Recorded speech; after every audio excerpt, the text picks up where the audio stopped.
भुनक्तु सह नौ भुनक्तु सह वीर्यं करवावहै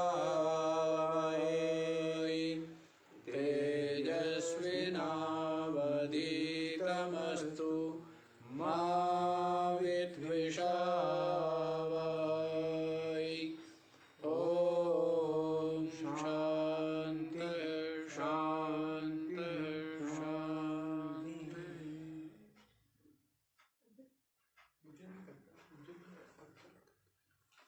हाँ जी, तो क्या बतला रहे हैं? बताया है कि जिस प्रकार से भ्रमर कीड़ा जो है भ्रमर का ध्यान करते करते क्या होता है, भ्रमर भाव को ही प्राप्त हो जाता है। इसी प्रकार से सत स्वरूप जो अपनी आत्मा है, अपनी आत्मा का चिंतन करते करते और आत्मनिष्ठा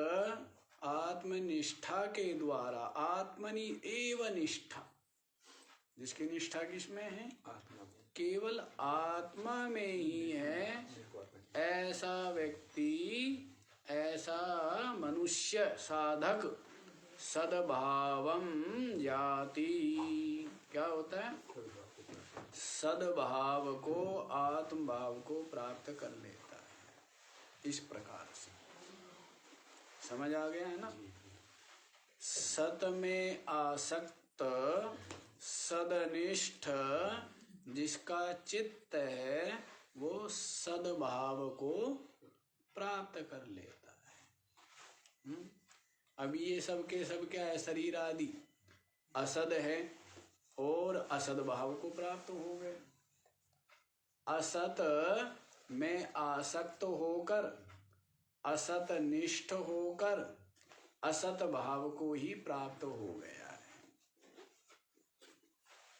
और सर्दी गर्मी जन्म मृत्यु भूख प्यास मान अपमान आदि विविध जो द्वंद्व है, क्लेश है, उनके द्वारा पीड़ित है, उनके द्वारा पीड़ित है।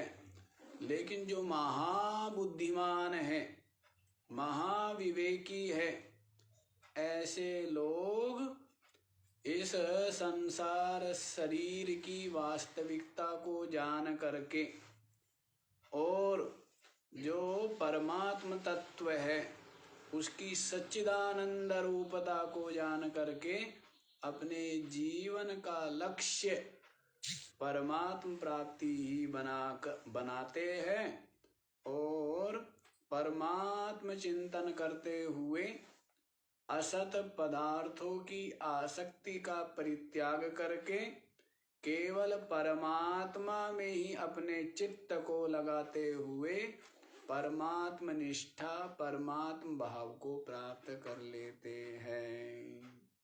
दृष्टांत आपको दिया ही है। जिस प्रकार से भ्रमर कीड़े को अपने उसमें छिद्र में रख देता है, बंद कर देता है घर में, और बार बार आकर के उसको डंक मारता है।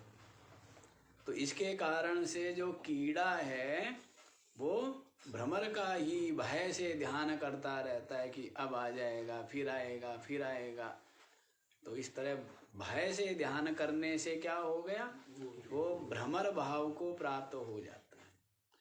तो आपको तो भय पूर्वक नहीं, प्रसन्नता पूर्वक, निर्भयता पूर्वक परमात्म चिंतन करना से परमात्म भाव की प्राप्ति होना स्वाभाविक ही है।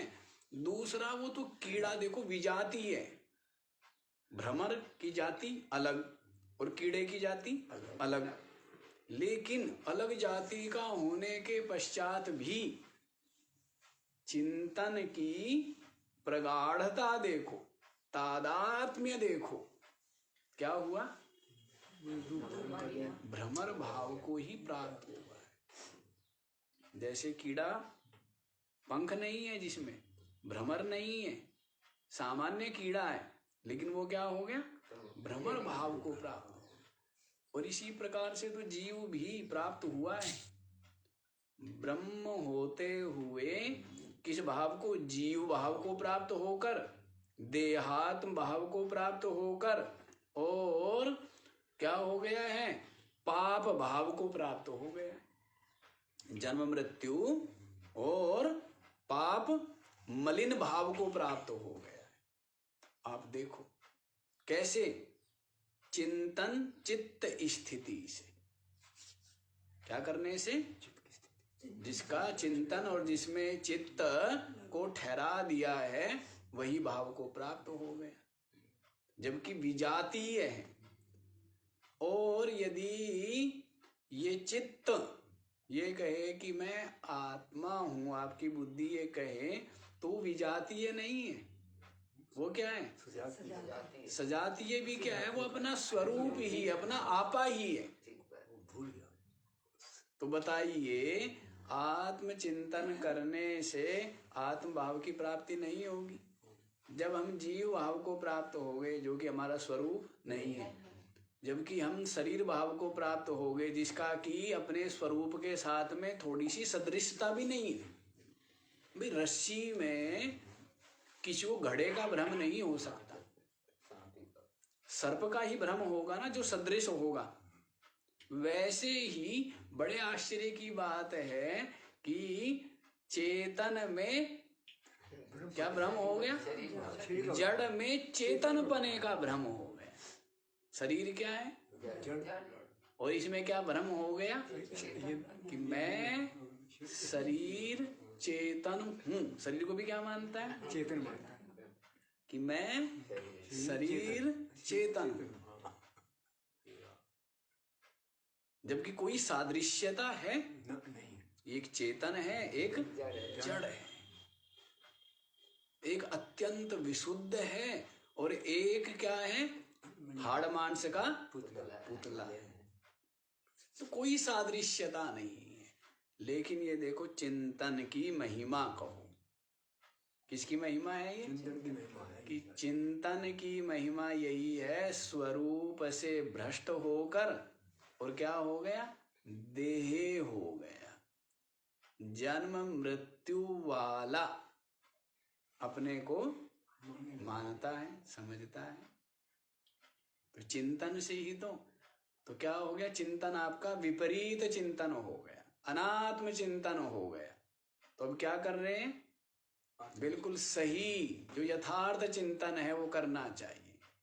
यथार्थ चिंतन क्या है, यथार्थ चिंतन ये है कि मैं शरीर नहीं हूं, मैं चेतन हूं, मैं आत्मा हूं, अविनाशी ब्रह्म हूं। ये चिंतन क्या है, ये वास्तविक चिंतन है, यथार्थ चिंतन है। और इसमें कहीं बाधा भी नहीं है, समझने की बात है। सब कुछ क्या है, समझना ही तो है। उल्टा समझा हुआ है उसको सही समझना है। जैसे संसार के विषय वस्तु है दुख रूप, उनको क्या माना हुआ है, सुख रूप। ये उल्टा समझना हो गया ना, क्या हुआ, उल्टा समझता है, इसीलिए फिर उनको चाहता है, उनकी आसक्ति करता है। वैसे ही समझता नहीं है, ज्ञान नहीं है अपने स्वरूप का, इसलिए क्या करता है, शरीर को ही मैं मानता है, शरीर को ही मैं मान। विषय भी रहे, शरीर भी रहे, सब रहते रहेंगे, लेकिन फिर इनमें जो आसक्ति है, ममता है, वो नहीं होगी। और फिर इनमें आसक्ति न होने से सदुपयोग होगा। क्या होगा, सदुपयोग होगा। अब शरीर के लिए कंबल सर्दी में क्या है, सदुपयोग है ना। तो ये थोड़ा है कि नहीं महात्यागी बने, क्या बने, त्यागी बने, और सर्दी में क्या हो, वस्त्र नहीं होते थे तो महात्मा लोग धोनी रमा लेते थे ना, क्योंकि वस्त्र तो बहुत कम थे, कपड़े नहीं होते थे ना भारत में भी। तो सब लकड़ खूब थे, जंगल खूब थे, सूखी लकड़ियां चुन लेना और उनको धुनी रमा लेना। अब उसके कई लाभ, जीव जंतु भी आस पास नहीं आएंगे, गर्मी भी बनी रहेगी, भोजन भी पक जाएगा, आग भी कहाँ से लाए, कोई माचिस थोड़े ही है वहां पर। हाँ, तो इसलिए अग्नि सुरक्षित रखनी पड़ती थी ना, दबा करके।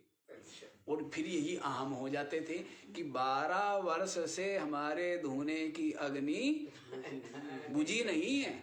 अभी भी एक 50 वर्ष हो गए, ये धोने की सेवा पूजा मेरे दादा गुरु ने करी थी, मेरे गुरुजी ने भी पूजा है और मैंने भी इसको पूजा है। 100 वर्ष हो गई है इस धोने को जागृत हुए।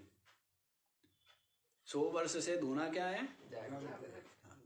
ये भी एक अहंकार हो गया। जबकि उस धोने का उपयोग क्या है? भोजन बनाने में, सर्दी दूर भगाने में और जंगली जीव जंतुओं से बचाव करने में, उसमें सदुपयोग है ना। बाकी और चीजों में बस ये अहंकार पाल लेता है इन चीजों का। तो भाव ये है कि शरीर भी हो, विषय भी हो, लेकिन जब जानता है वास्तविकता को तब इनकी आसक्ति ना होकर सदुपयोग होता है।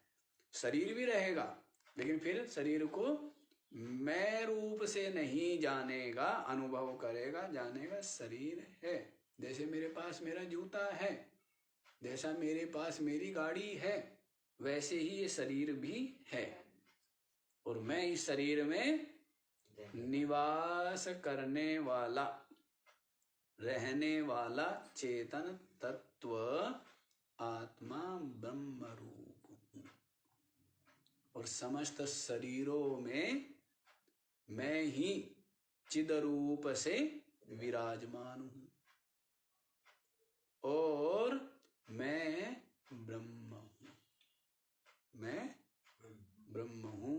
इस प्रकार का बोध, निश्चय और अनुभव होने से क्या रहेगा? निर्भय, निश्चिंत, निर्द्वंद्व और आनंद में प्रतिष्ठित रहेगा, क्योंकि अविनाशी भाव को प्राप्त हो, अविनाशवान भाव को प्राप्त हो गए। अज्ञान से क्या हुआ? नाशवान भाव को प्राप्त हो गया और ज्ञान होवे तो जाने कि मैं तो अविनाशी हूं। मैं अविनाशी भाव को प्राप्त होना नहीं है मुझे, मैं वास्तव में अविनाशी हूं और नाशवान भाव को प्राप्त हो गया। इन नाशवान के साथ में तादात्म्य करके, तो ये बात समझ लीजिए। तो अब आप देखो, जो अपना स्वरूप है उसको ही तो समझना है, जानना है, उसी की प्राप्ति है, किसी और की प्राप्ति नहीं करनी है।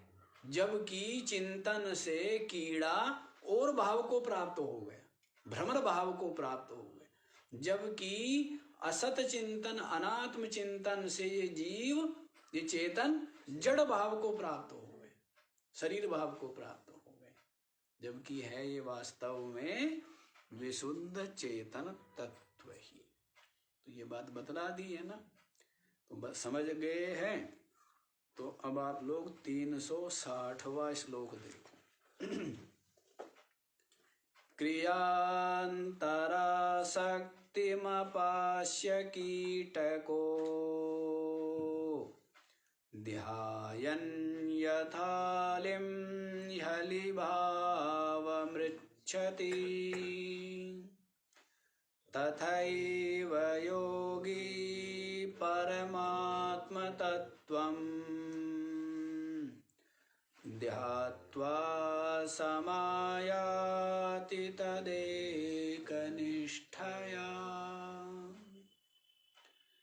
क्रियांतरासक्तिम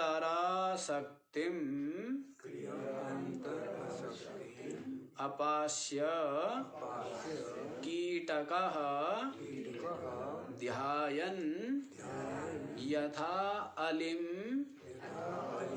ही अलीभावं ऋच्छति तथा एव योगी परमात्म तत्वं ध्यात्वा समायाति तद एकनिष्ठया। क्या कह रहे हैं? यथा अलिम, जिस प्रकार से भ्रमर, वो कीड़ा, जिस प्रकार से अलिम भावम ऋच्छति, जिस प्रकार से जो कीड़ा है, तो यथा अलिम ध्यायन, जिस प्रकार से अली का माने भ्रमर का ध्यान करते करते अली भावम ऋच्छति, अली भाव को ही प्राप्त हो जाता है।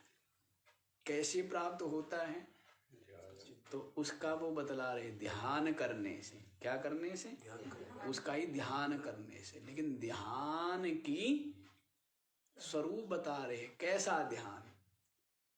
क्रियांतरा, अंतर क्रिया माने, क्रिया माने क्रिया जो कर्म है, अंतर माने दूसरा, आसक्तिम माने उसकी आसक्ति का, अपास्य माने छोड़कर, अन्य क्रियाओं की आसक्ति का परित्याग करके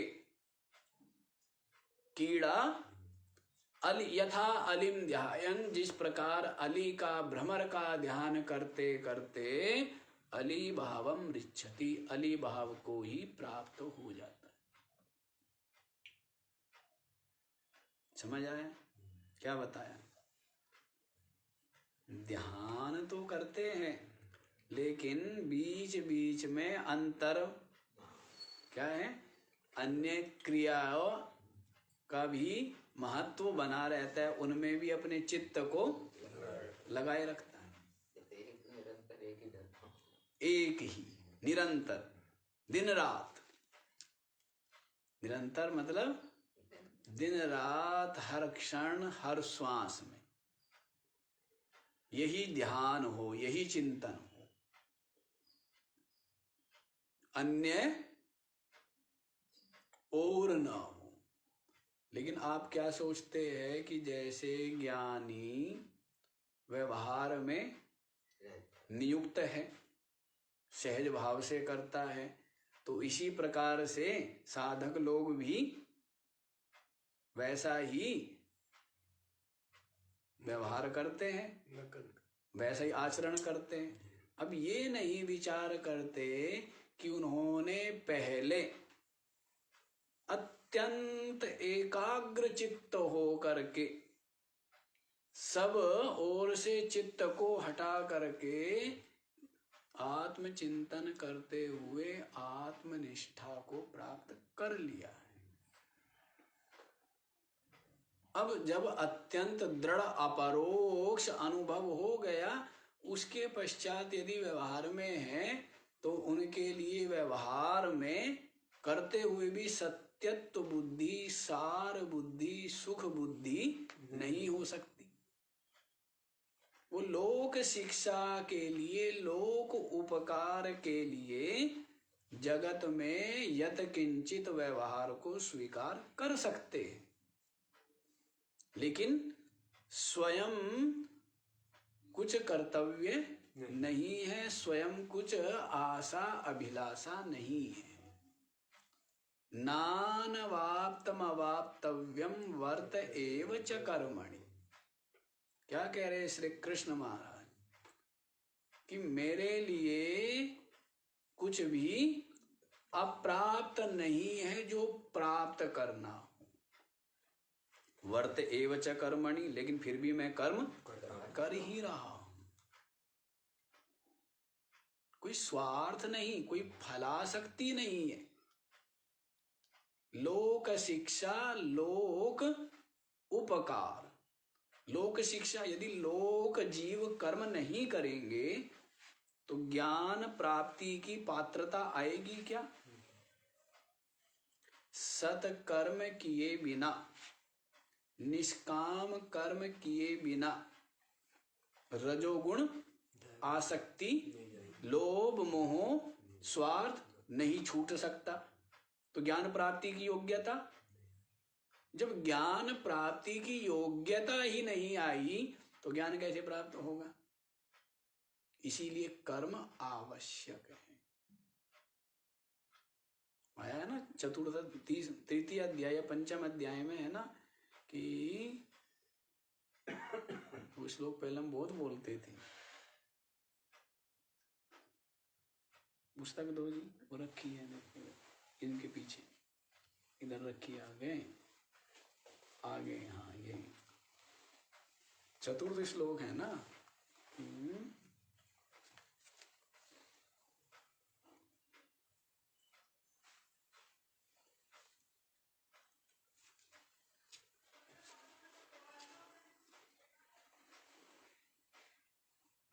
न कर्मणा मनारंभान नैष्कर्म्यम पुरुषोस्नुते। बिना कर्मों का आरंभ किए पुरुष में नैष्कर्म्यता नहीं आ सकती, कर्मों से उपरामता नहीं आ सकती। कर्म और कर्म फल से उपरामता कब आएगी? जब कर्म करेंगे। जब कर्म करेंगे तो क्या पाएंगे कि एक तो कर्म करने में बहुत आयास है। क्या है? कर्म करने में बहुत प्रयत्न लगता है, बड़ा पुरुषार्थ लगता है। दूसरा, इतना कर्म करके फल मिलता है, फल क्या मिलता है? बहुत सीमित। तो ऐसा जब विचार होगा, जब कर्म करेगा तभी तो,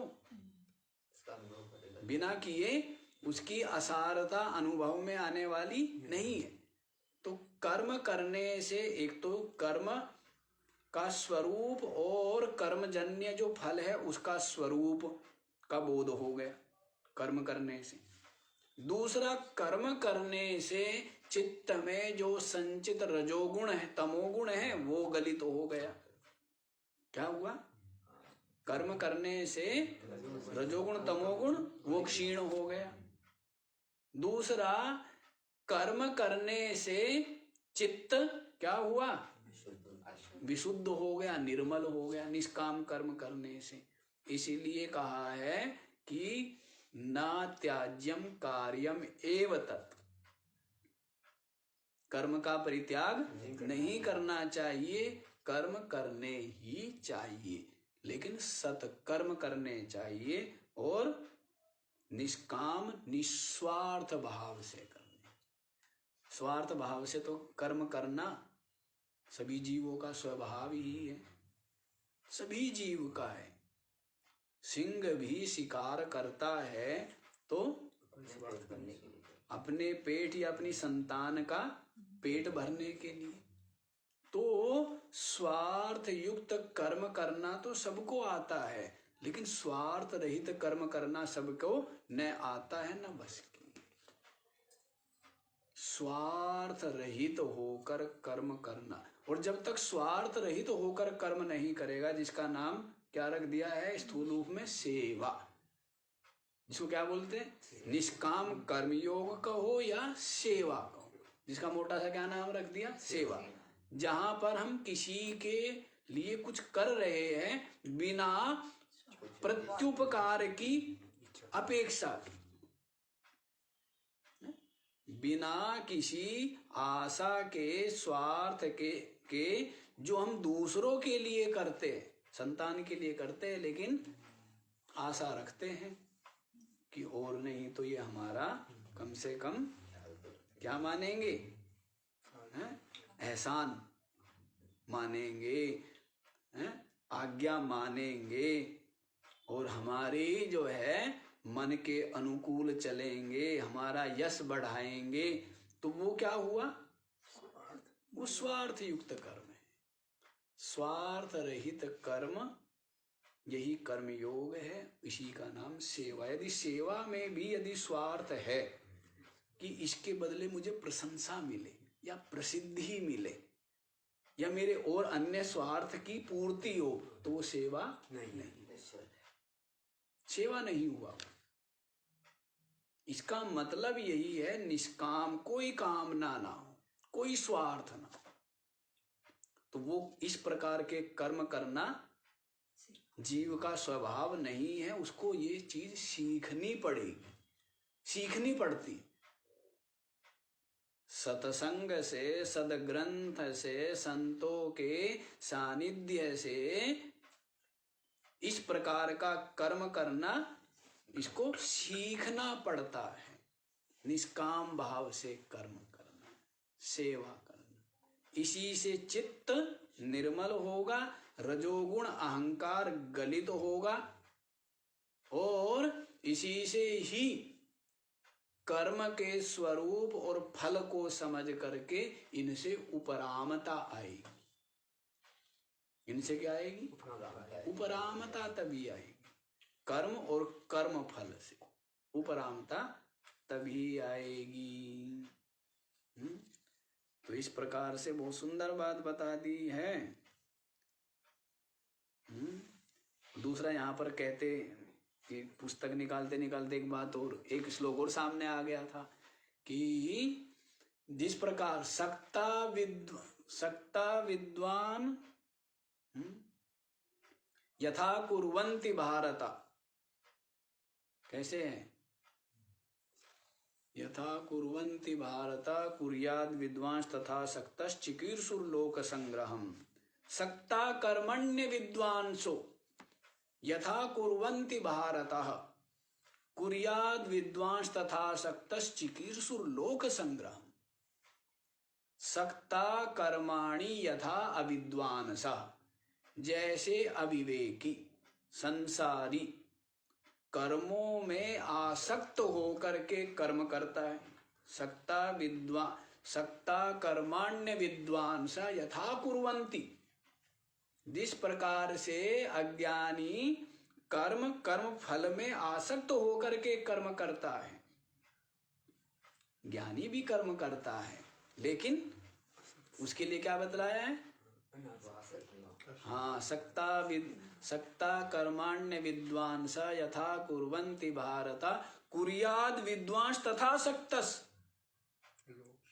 इसी प्रकार से विद्वान जो है, विवेकी, वो भी कर्म कुर्याद, कर्म करे, लेकिन असक्तः चिकीर्षुर लोक संग्रहम, लोक संग्रह की इच्छा से, लोक उपकार की, लोक शिक्षा की इच्छा से, ये कर्म करूंगा, इससे मुझे लाभ होगा, ये फल प्राप्त होगा, इस इच्छा से नहीं। किस इच्छा से? लोक उपकार, लोक शिक्षा के लिए। स्वयं तो उसके चित्त में कोई अभिलाषा, आशा नहीं रही है, क्योंकि जगत मिथ्यात्व उसकी अनुभूति है। जगत का मिथ्यापना उसका अनुभव है। तो ऐसे स्वप्न के जगत में वो प्रशंसा या प्रसिद्धि या पदार्थ की अभिलाषा नहीं करेगा। स्वप्न का जगत, ये जगत क्या हो गया उसके लिए? स्वप्न का जगत है, तो वो नहीं होगा। तो ये बात समझ आ गई है आपके? तो यहां पर देखो क्या बताया है कि कीड़ा क्रियांतरा आसक्तिम अपास्य,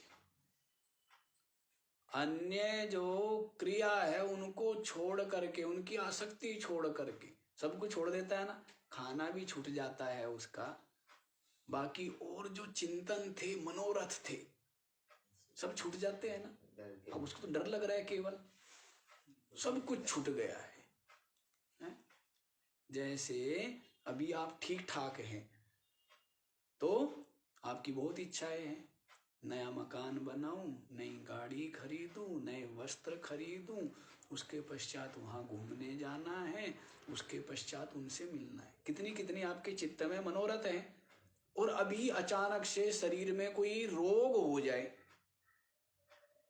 तो अब आपका लक्ष्य केवल की, अभी कहीं थे लेकिन अब क्या रह जाता है, केवल एक, क्या, किसी तरह ये रोग दूर हो जाए, मैं स्वस्थ हो जाऊं, बाकी सब चिंतन विचार सब छूट गए। इसी प्रकार से ये कीड़ा भी बेचारा जब तक स्वच्छंद था, बड़े मनोरथ थे, मैं भी जवान होऊंगा, मेरा भी क्या होगा, अपना संगठन होगा, मेरा भी जो है मैं अपने लिए क्या करूंगा, संग्रह करूंगा, क्योंकि बहुत लंबा जीवन है। तो बड़ा चिंतन होंगे उस कीड़े के, नहीं होंगे। जब बाकी कीड़े कर रहे, मनुष्य कीड़ा कर रहा है तो वो कीड़ा नहीं करेगा। मन तो जैसा इसमें वैसा ही उसमें, सब कीड़े ही तो हैं। ये मनुष्य भी कीट ही तो है। हाँ, बस थोड़ा सा इसका हाथ पैर है, पैरों पर चलता है, कपड़े पहनता है, मन के हिसाब रसोई बना ली है, रहने को मकान बना लिया है, लेटने को तख्त बना लिए हैं, गद्दे बना लिए हैं, वो सब कर लिया है तो लेकिन ये भी क्या, कीड़ा ही तो है ना। जैसे उसको अपनी जान प्यारी है, शरीर प्यारा है, वैसे ही इसको भी अपना शरीर प्यारा है, इसमें तो कोई भेद नहीं है। तो जैसे इसके मनोरथ अनेकों रहते हैं, वैसे वो कीड़ा भी तो उसके नहीं होंगे क्या। तो उसके भी है कि अभी तो बहुत जीवन है मेरा, लंबा राशन वो करना पड़ेगा, लॉकडाउन कब लग जाए कोई भरोसा है, कब है। तो इसलिए वो क्या करता है, बिल में अपना संग्रह करता है। लेकिन गड़बड़ हो गई, उसको भ्रमर कीट उठा करके ले आया। जैसे काल उठा करके ले जाता है ना आपको, यहाँ से उठाया था, यहाँ बढ़िया बनाया था आपने बैठने का हिसाब किताब, बढ़िया सा मकान बनाया था, हैं, और बैठक बनाई थी, डाइनिंग रूम, ड्राइंग रूम, अच्छा डाइनिंग खाने वाला होता है, अच्छा इनमें बड़ा कंफ्यूजन रहता है। ड्राइंग, तो ड्राइंग रूम बनाया था, बढ़िया बढ़िया बढ़िया वो लाए थे, क्या बोलते हैं उनको जो लगाई जाती दीवार पर, पेंटिंग, बढ़िया बढ़िया वो लाए थे। यूं बैठेंगे और यूं पकोड़े जो है गरम गरम खाएंगे और यूं देखेंगे। इतने में काल उठा के ले गया, काल जो था ना झपट्टा मार करके उठा के ले गया, और ऐसी जगह ले जा करके पटका जो ऐसी माँ है जो 6 महीने में तो नहाती नहीं है, हैं, ऐसी गंदी सड़ियल और छप्पड़ में वैसे रहते हैं, और खटमल और जूं जिसके सर में खूब भरी हुई है, ऐसी माता के गर्भ में ले जा करके पटक दिया काल ने। अब ले, यहाँ बड़ी हिम्मत करके बेचारे ने बैठने का व्यवस्था बनाई थी। ये स्थिति होती है। ऐसे जो है ये काल झपट्टा मार मार करके इसको कभी कहीं पटक देता है, कभी कहीं पटक देता है, इसकी वासनाओं के अनुसार, इसके कर्म स्वभाव संस्कार वासना के अनुसार। आया है ना कठोपनिषद में, यथा कर्म यथा श्रुतम, जिस प्रकार के कर्म हैं उसके अनुसार ही इस जीव की गति सुनी जाती है। तो कर्म के मूल में क्या है, जैसे कोई फल है, कोई वृक्ष है, उस वृक्ष में फल है, फल में क्या है, बीज है, फल में क्या है, बीज। लेकिन वो जो फल है और उसमें जो बीज है और वो जो वृक्ष है उसके मूल में क्या है, बीज ही है ना। तो वैसे ही ये कर्म जो रूप जो वृक्ष है, इसके मूल क्या है, वे संस्कार, वो स्वभाव, वो वासना ही आपके किसी भी कर्म का मूल बीज क्या है, वासना संस्कार स्वभाव, यही है ना। कुछ भी आप कर्म, अभी आप सत्संग कर रहे हैं, इसके पीछे भी क्या है, सत्संग रूप जो कर्म हो रहा है, इसके पीछे क्या है? आपके संस्कार, स्वभाव, वासना, यही है ना। इसी के कारण से सत्संग रूप कर्म हो रहा है। अब कोई गाली दे रहा है तो वैसे ही उसको क्या है, गाली रूप जो कर्म कर रहा है वैसे संस्कार है, उसका स्वभाव वैसी है। वैसे ही उसके चित्त में सूक्ष्म जो संस्कार संचित है उनका नाम ही वासना है। तो वैसे ही कर्म, स्वभाव, संस्कार, वासना के अनुसार ये काल जो है इसको पटक देता है विभिन्न शरीरों में, विभिन्न माताओं के गर्भ में। फिर यही काम शुरू, फिर जीने की जद्दोजहद, फिर शरीर के रक्षण, वही दांव पेच फिर सीखने पड़ेंगे। जैसे किसी को पैरालिसिस हो जाता है ना, तो उसको चलना, भोजन करना, बोलना दोबारा सिखाना पड़ता है, सीखना पड़ता है। तो वैसे ही क्या होता है, इसको भी यहाँ पर तो बुद्धिमान था, यहाँ पर बड़ा गणितज्ञ था, बड़ा आविष्कारक था, लेकिन वहां पर हाँ सब कुछ फिर शुरू हो जाएगा। ये चलता रहेगा। क्या होगा? यही चलता रहता है ना। मुक्ति पानी है नहीं। ये सब विस्तार इसलिए बताया जाता है, इसलिए घुमाया जाता है ना आपको ब्रह्मांड की यात्रा। अब आपने की तो है नहीं, ऋषिकेश से बाहर आप गए नहीं, या भारत से बाहर नहीं गए, या धरती से बाहर नहीं गए, और मैं आपको कहाँ की यात्रा कराता हूँ? पूरे ब्रह्मांड की यात्रा कराता हूँ। इसलिए कराता हूँ कि समझ सको कि सारा का सारा ब्रह्मांड असार है, सबका सब नाशवान है, सबका सब दुख रूप और वियोग हो जाने वाला है। ऐसे थोड़ा घुमाता हूँ। तो पूरे ब्रह्मांड की यात्रा कराए। कहाँ तक? ब्रह्मलोक तक। कहाँ से लेकर के?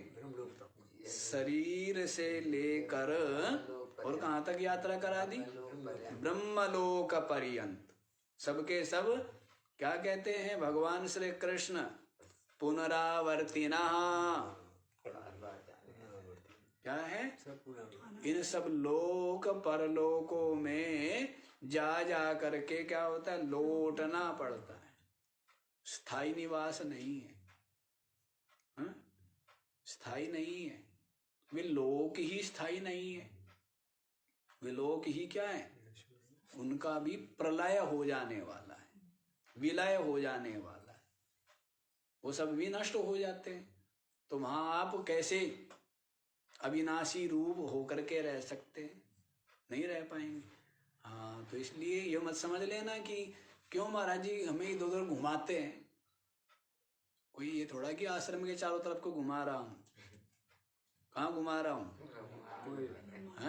पूरे ब्रह्मांड की यात्रा हो करके क्या पता लगता है कि सबका सब असार ही है, नाशवान ही है। ऐसा आपकी समझ में आ जाए, बुद्धि में आ जाए, जिससे कि आपकी बुद्धि सब ओर से उपराम हो करके अपने स्वरूप जो अविनाशी परम तत्व है उसकी प्राप्ति ही अपना लक्ष्य बना ले। एकमेव लक्ष्य। तो जब एक वही लक्ष्य होगा तब क्या होगा? क्रियांतरा शक्तिम अपास्य।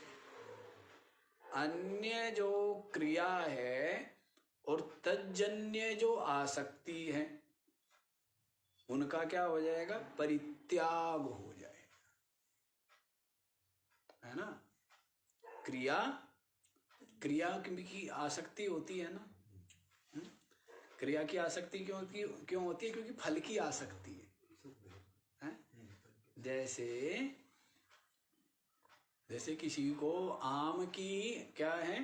आसक्ति है, या आम के वृक्ष की आसक्ति है। वृक्ष की आसक्ति क्यों? क्योंकि फल मिलेंगे ना। क्या मिलेंगे?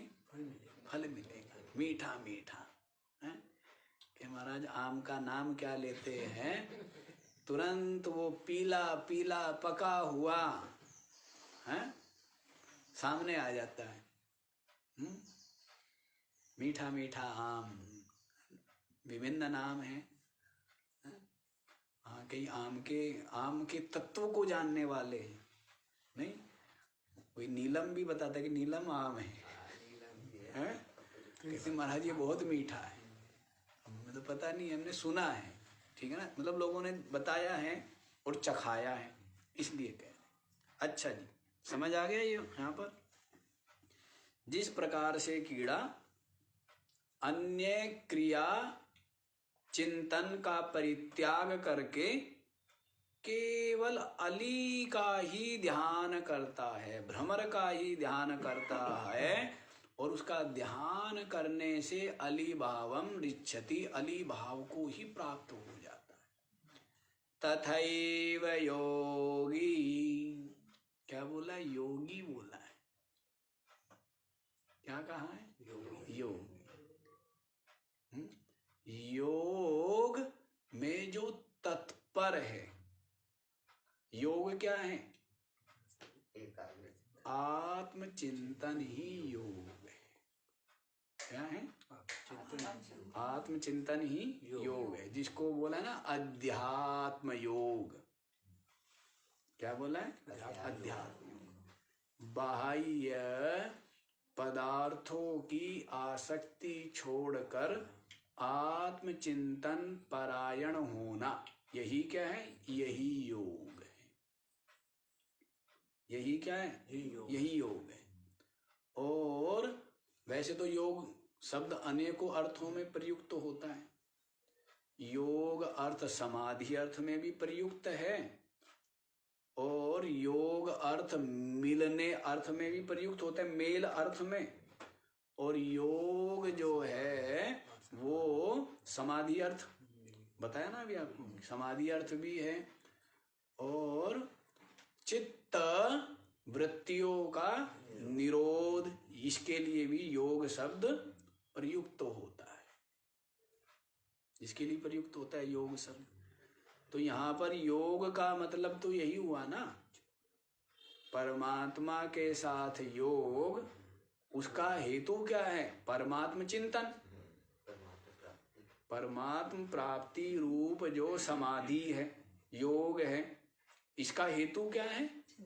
परमात्म चिंतन, अन्य चिंतन का परित्याग। तो उसमें जो लगा हुआ है उसी को क्या कहेंगे? योगी। उसी को क्या कहेंगे? योगी। यतात्मा, संयत अंतःकरण वाला। यतात्मा गीता जी में आता ना, यतात्मा दृढ़ निश्चय मयि अर्पित मनोबुद्धि यो मद्भक्तः समे प्रियः। यतात्मा दृढ़ निश्चय, कैसा है? दृढ़ निश्चयी है, अदृढ़ निश्चय नहीं है, दृढ़ निश्चयी है। मयि अर्पित मनोबुद्धि, मन बुद्धि जिसकी केवल मेरे परायण है, मुझ में ही अर्पित है, समर्पित है, लगी हुई है। यो मद्भक्तः, ऐसा जो मुझ परमात्मा का भक्त है, समे प्रियः, वह मेरे को अत्यंत प्रिय है। वह सबको प्रिय है, सब उसको प्रिय है, और वह सबको प्रिय है। क्यों? उसके लिए कोई न शत्रु, न कोई मित्र, न कोई अपना, न कोई पराया, न कोई प्रतिस्पर्धा, न कोई प्रतियोगिता, न कोई विरोध। तो ऐसा व्यक्ति क्या है? सब उसको प्रिय है। प्रथम उसको सब प्रिय है, इसीलिए वो सबका प्यारा है। जगत में उल्टा होता है ना, जगत में क्या है? जगत में तो उल्टा होता है, लेकिन यहां पर क्या है? सब उसको प्यारे हैं, इसीलिए वो सबका प्यारा है। और जगत में सब क्या चाहते हैं? कि मैं सबका प्यारा हूं और मैं किसी को प्यार, ये होता है ना जगत में, कि मैं सबका क्या बनूं? प्यारा रहूं, और मुझे किसी को प्यार का मतलब क्या होता है? स्वार्थ का त्याग। प्रेम का मतलब क्या है? प्रेम कहाँ होता है? जहाँ पर स्वार्थ का त्याग। अब आप रामचरितमानस देखेंगे तो क्या है उसमें? जितने भी पात्र है सबका क्या है? त्याग है। राम का त्याग, दशरथ का त्याग है, लक्ष्मण का त्याग, भरत का त्याग, हनुमान का त्याग, सीता का त्याग, उर्मिला का त्याग, सबका क्या है? त्याग ही त्याग है। और है क्या? इसी कारण से क्या है? प्रेम है। इसी कारण से क्या है? आपस में प्रेम बना हुआ है, शांति बनी हुई है, क्योंकि त्याग है। और जहां पर त्याग ना हो, राग हो, छीन ना हो, छपट ना हो, स्वार्थ हो, वहां पर प्रेम नहीं हो। त्याग में ही प्रेम है। तो पहले त्याग करो।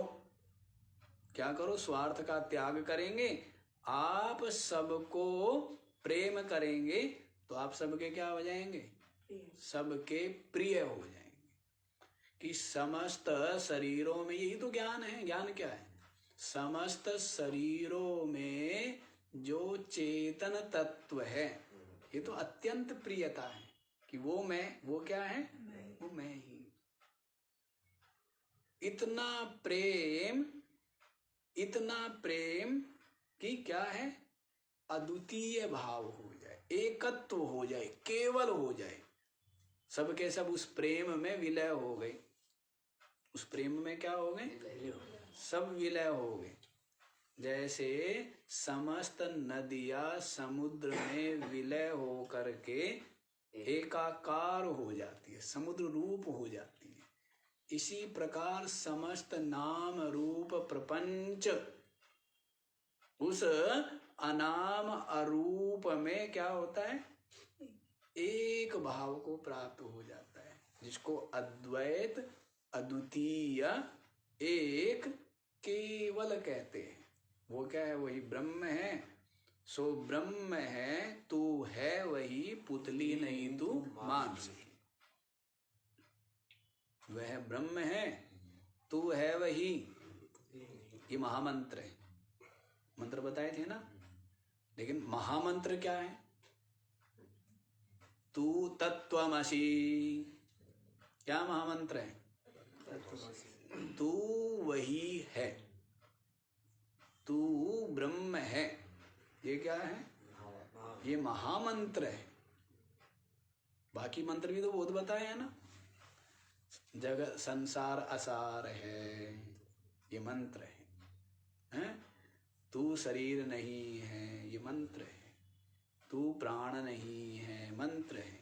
इंद्रिया नहीं है, मन बुद्धि नहीं है, चिदाभास जीव नहीं है, ये सब क्या है? मंत्र है। और महामंत्र क्या है? कि तू ब्रह्म है। ये क्या है? महामंत्र, तू ब्रह्म। और अनुभूति क्या है? अहम ब्रह्मास्मि। अनुभूति क्या है? कि मैं, गुरुजी ने उपदेश दिया है तत्त्वमसि, तू ब्रह्म है। और शिष्य का अनुभव क्या है? अहम ब्रह्मास्मि, मैं ब्रह्म। ये क्या है? ये महामंत्र है। इनसे क्या होता है? ये जो संसार रूप समुद्र है सब सूख जाता है। संसार सागर सूख जाता है इस मंत्र मारने से। जिस सागर में क्या है? दुख का जल भरा हुआ है। ये संसार सागर में क्या भरा हुआ है? दुख, क्लेश, अशांति, वियोग, यही तो भरा हुआ है। तो ये संसार सागर बड़ा ही दुख देने वाला है। इस मंत्र के मारने से क्या हो जाता है? संसार सागर सूख जाता है।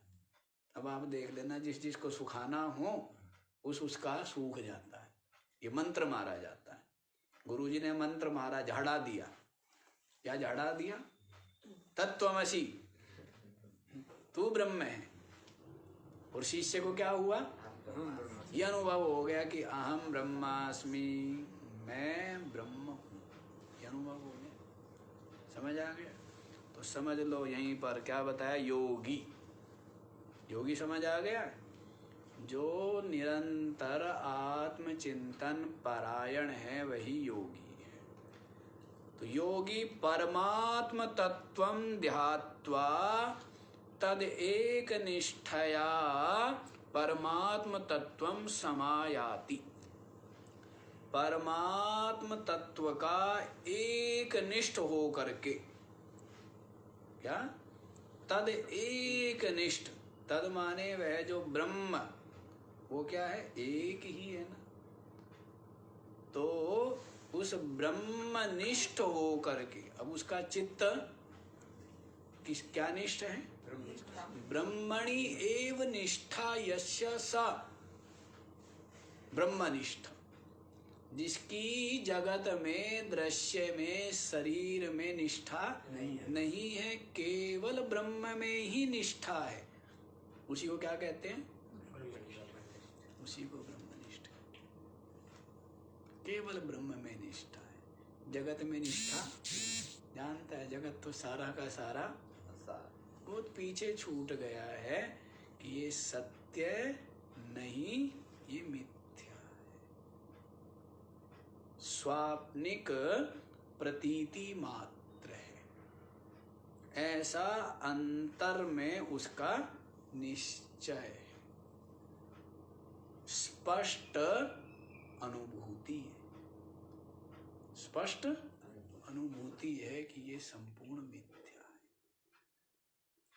इसीलिए एक निष्ठया, ब्रह्म निष्ठा के द्वारा क्या करता है, ध्यात्वा परमात्म तत्वं ध्यात्वा, परमात्म तत्व का ध्यान करते करते समायाति, क्या होता है, परमात्म भाव को ही सम्यक रूप से प्राप्त कर लेता है। किसको प्राप्त कर लेता है, अब परमात्मा, तो इसका स्वरूप ही प्राप्त कर लेता है। वो इसलिए कहा जा रहा है कि जैसे आप कहीं बाहर घूम रहे थे और घर पहुंच गए, बाहर घूम रहे थे, भ्रम रहे थे, भटक रहे थे, कहाँ पहुंच गए, तो घर पहुंच गए।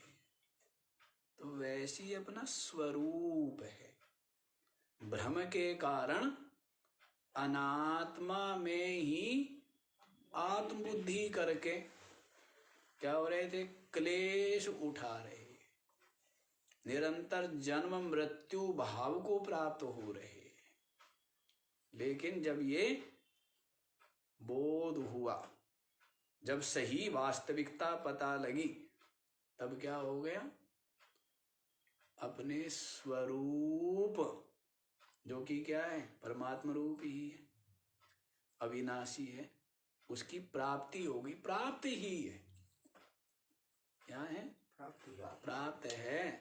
लेकिन बाह्य जगत का जो राग है वो आपके चित्त को जकड़े रखता है। हाँ? सत्संग तो सुने महाराज, रोज सुने, लेकिन कभी गलती से यदि हम अपने घर को भूल गए और शरीर को भूल गए और परमात्मा में ही हमारा मन विलय हो गया ना, ऐसा गड़बड़ मत कर देना हमारे साथ में। नहीं, पूछो अपने मन से। किसे पूछो, अपने मन से पूछो। क्यों? क्योंकि जो आपका मन अंतर में चाह रहा है वही चिंतन हो रहा है और वही कर रहा, वही हो भी तो कुछ नहीं। आपको यहाँ कौन लेके आया, आपको घर कौन लेके जा रहा है? आपका जो भोजन में राग या जो वैर विरोध शत्रु मित्र आदि है वो सब किसने किया है? सब आपका किया हुआ है। सब किसका किया हुआ है? यदि आप जीवत्व में हो, जीव भाव में हो, ये जीव भाव का जन्म और इसमें निवास, ये किसका किया हुआ है? आपका किया हुआ है ना, या किसी ईश्वर का किया हुआ है? स्वयं का किया हुआ है। और इसका परित्याग भी स्वयं ही करना होगा। इसका परित्याग स्वयं ही करना है। जो भी राग है, जो भी द्वेष है, जो भी अज्ञान है, सबका सब स्वयं सृजित, स्वयं पोषित है।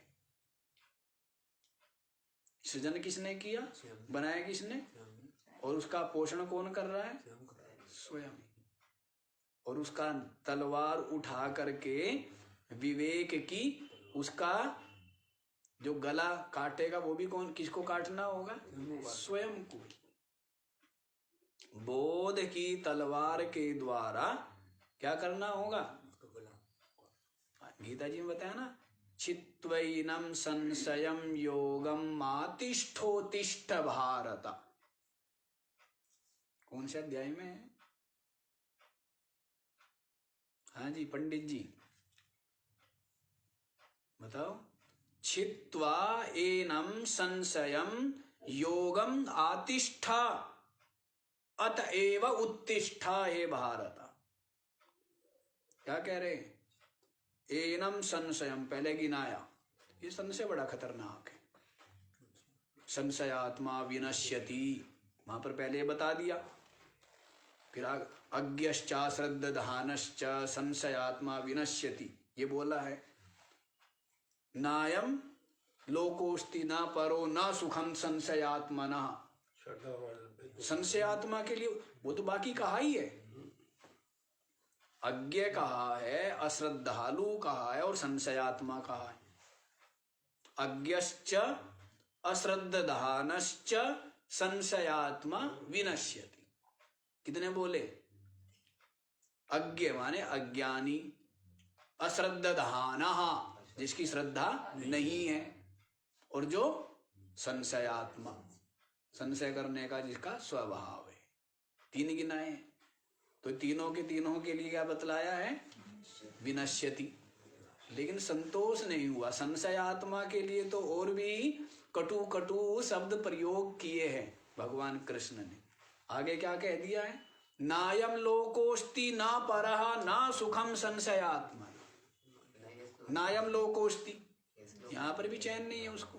संशयात्मा को, जो सब पर संशय करता हो, संदेह करता हो, उसको यहाँ पर भी क्या है? शांति नहीं है। नायम लोकोस्ति ना परहा, परलोक में भी उसको सुख शांति नहीं है। संशयात्मा है ना। ना सुखम, और उसको कोई सुख भी नहीं है, ना लोक में ना परलोक में।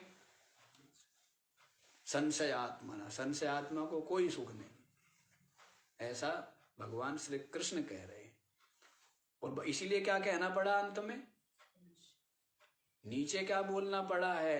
एनम संशयम छित्वा योगम आतिष्ठा उत्तिष्ठा। इसलिए खड़ा हो। सबसे पहले तो क्या कर? खड़ा हो। क्या पड़ गया है? पड़ी हुई है ना? नहीं पड़ी। आप लोग जैसे संसारी जीव सबके सब क्या पड़े हुए? नहीं पड़े हुए। सबका मन, सबकी बुद्धि कहाँ पड़ी हुई है? शरीर में पड़ी हुई है, विषयों में पड़ी है, भोजन अन्न वस्त्र आदि में पड़ी हुई है। पड़ी हुई है या खड़ी हुई है? पड़ी हुई है। सबकी बुद्धि क्या है? जैसे बिस्तर पर जाकर के आप पड़ जाते हो ना, आराम मानते हो। पड़ी हुई का मतलब क्या है? क्या मानते हो? वैसे ही आपका मन और बुद्धि कहाँ पड़ा हुआ है? कहाँ आराम मानता है? सत्संग में। कहाँ आराम मानता है? आत्मचिंतन में। कहाँ आराम मानता है? सारा दृश्य विलय हो करके केवल चिन्ह मात्र शेष रह जाए, ऐसे अनुभव में आराम मानता है, या जगत व्यवहार में आराम मानता है? जहां आराम मानता है वहीं पर पड़ा हुआ है। कहाँ पड़ा हुआ है? जहां आराम वहीं तो रहते हो ना आप। कहाँ रहते हो? जहां पर आराम मानते हो वहीं पर आप वहीं रहते हो ना। जहां पर आराम नहीं है, छाया में आराम नहीं मिलता, तो आप धूप में जाके पड़ते हो। और धूप चुभने लगती है तो कहाँ के पड़ते हो? तो जहां आराम मिलता है वहीं ना। वैसे आपका मन कहाँ पड़ता है? बुद्धि जहां आराम मानती है। आराम किस में मानती है? दृश्य में, जीव भाव में, देह भाव में। इसलिए यहाँ पर पड़ी है। किसी ने इसको जबरदस्ती इस पिंजरे में कैद करके बाहर से ताला नहीं लगाया हुआ है। लगाया हुआ है क्या? आपकी बुद्धि जो शरीर में है, विषयों में है, जीव भाव में है, जो दृश्य की आसक्ति, विषय की आसक्ति, देह की आसक्ति, जीव भाव की आसक्ति है, ये किसी ने आपके अलावा किसी अन्य ने नहीं की हुई है। किसने की हुई है? स्वयं ही स्वयं किया हुआ है। इसलिए यहीं पर पड़ा हुआ है, यहीं पर निमग्न है। समझ आ रहा है ना? तो अब इसलिए भगवान श्री कृष्ण क्या कहा है, जब गीता जी की बात आई गई है, एनम संशयम छित्वा ज्ञानाशिना, ज्ञान रूपी तलवार के द्वारा इस संशय को काट करके योगमातिष्ठा, योग में आकर के स्थित हो जा। योग क्या है? यही योग है कि मैं अद्वितीय ब्रह्म। बाकी सब क्या है? इस योग प्राप्ति के साधन होने से उनको भी योग कह दिया है। कर्म योग, भक्ति योग, ध्यान योग, उनको भी योग कह दिया है, क्योंकि परमात्म निष्ठा रूप योग प्राप्ति के हेतु होने से, सहायक होने से उनको भी क्या कहेंगे? योग। तो योग तो यही है कि मैं ब्रह्म हूं, यही योग है, यही अध्यात्म है। अध्यात्म क्या है? बाकी तो सबको अध्यात्म मानते हैं, स्नान करने को, माला जपने को, सत्कर्म करने को, सभी क्या है? लेकिन वो अध्यात्म प्राप्ति का साधन है, पात्रता का संपादन कराते हैं, इसलिए अध्यात्म कह दिया है। अन्यथा अध्यात्म क्या है कि मैं चेतन अविनाशी ब्रह्म हूं, यही अध्यात्म है, यही योग है, यही समाधि है, यही बोध है, यही ब्रह्म का स्वरूप का अपरोक्ष अनुभव है। तो ये बात समझ गए ना आप? योगी जो है परमात्म तत्व का ध्यान करते हुए परमात्मा में ही अपने चित्त को निष्ठ रख के द्वारा परमात्म भावम समायाति, परमात्म भाव को ही प्राप्त कर लेता है। फिर क्या होता है? जो ब्रह्म है, परमात्म तत्व है, वही मैं हूं, ऐसा बुद्धि के अंतस में ये निश्चय, ये बोध, ये अनुभूति निरंतर बनी रहती है, निरंतर बनी रहती है, और वह निरंतर मुक्त है। किस प्रकार से ये निष्ठा दृढ़ हो और ये अपरोक्ष अनुभव हो, इसके लिए आगे वाला श्लोक आ रहा है, बड़ा ही महत्वपूर्ण है, साधकों के लिए बड़ा महत्वपूर्ण है। जो साधक लोग श्रवण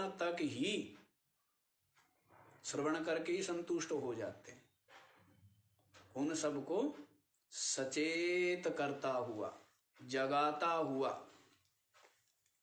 कि भाई श्रवण के मात्र नहीं, उसका अपरोक्ष अनुभव आवश्यक है, और उसके लिए चाहे मनन है, चाहे निधिध्यासन है। यदि विक्षेप है, दृश्य में राग है, तो उसके लिए क्या करना पड़ेगा? मनन निधिध्यासन करना ही पड़ेगा, तब जाकर के ही परमात्म निष्ठा प्राप्त हो। तो इसका विचार कल करेंगे। ओ